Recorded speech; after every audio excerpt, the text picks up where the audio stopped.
I never knew I was in love with my roommate until she fixed my collar, and my knees actually went weak. Like a cartoon.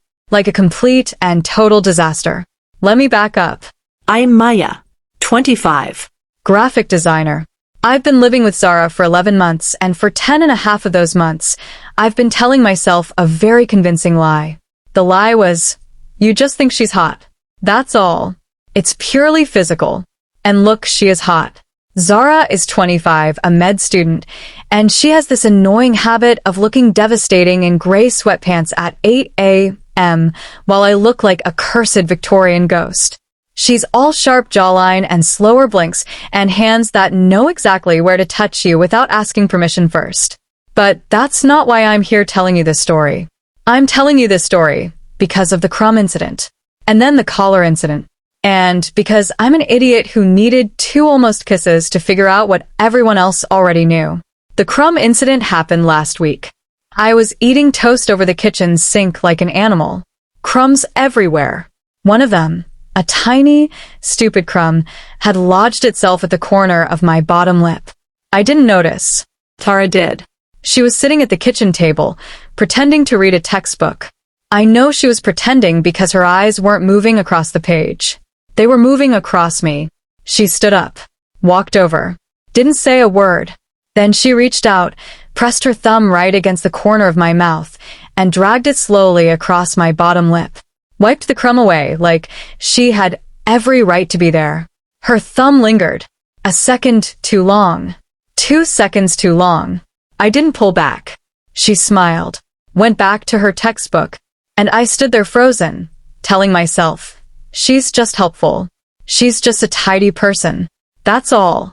Lie number 247. The collar incident happened this Tuesday. Client Zoom call in 10 minutes. I was running late, hair still damp, collar sticking straight up like a broken antenna. I knew it looked ridiculous. I didn't have time to fix it. Zara was at the kitchen table. Her coffee was cold. Her textbook was open to the same page it had been on for the last 20 minutes. She was watching me through the reflection in the microwave. She thinks I don't notice. I always notice. You're going to a client meeting looking like that, she said. Didn't even look up from her textbook. It's a Zoom call. They only see from the chest up. Your collar is still up. I fumbled at it twice. Missed both times. My hands were shaking from caffeine, I told myself. Definitely just caffeine. Zara sighed, pushed her chair back, walked over. She didn't ask. She never asks. She stepped right into my space. Close enough that I could feel the heat coming off her chest. Close enough that my back hit the counter behind me, and I had nowhere to go. Her fingers found my collar. Slow. Deliberate. Like she was unwrapping something she'd been saving. She pressed the fabric flat against my neck. But she didn't stop there. Her knuckles brushed my jaw. Lingered. Her thumb traced down the side of my throat. Soft. So soft. And rested right at my collarbone. Right where my pulse was hammering like a trapped bird. I forgot how to breathe. Not dramatically. Not intentionally. My lungs just stopped because every ounce of blood in my body had relocated to the spot under her thumb. 1 second. 2, 3, 4, 5, 6, 7. 7 full seconds of her hand on my neck and my mouth slightly open and the kitchen absolutely silent except for the sound of me falling apart. She didn't move. Didn't smirk. Didn't say there like last time. She just looked at me. Eyes half-lidded. Dark. Patient. Like she was watching me figure it out in real time. And I did figure out. Oh. Oh no. This isn't attraction. This isn't she's just hot. This is.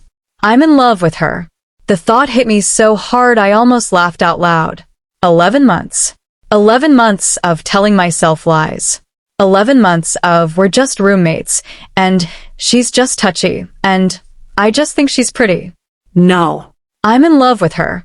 I have been for months. Maybe since the beginning. Maybe since she first walked into this apartment and looked at me like she already knew my name and my secrets and the exact shape of my ribs under my shirt. Zara finally pulled her hand back. Slow. Reluctant. Her fingers dragged against my skin one last time before letting go. There, she whispered. Different this time. Softer. Like a promise. She turned and walked back to the kitchen table, picked up her pen, started writing like nothing happened. But her hand was shaking. Not from fear. From the effort of not pinning me against that counter and kissing me senseless.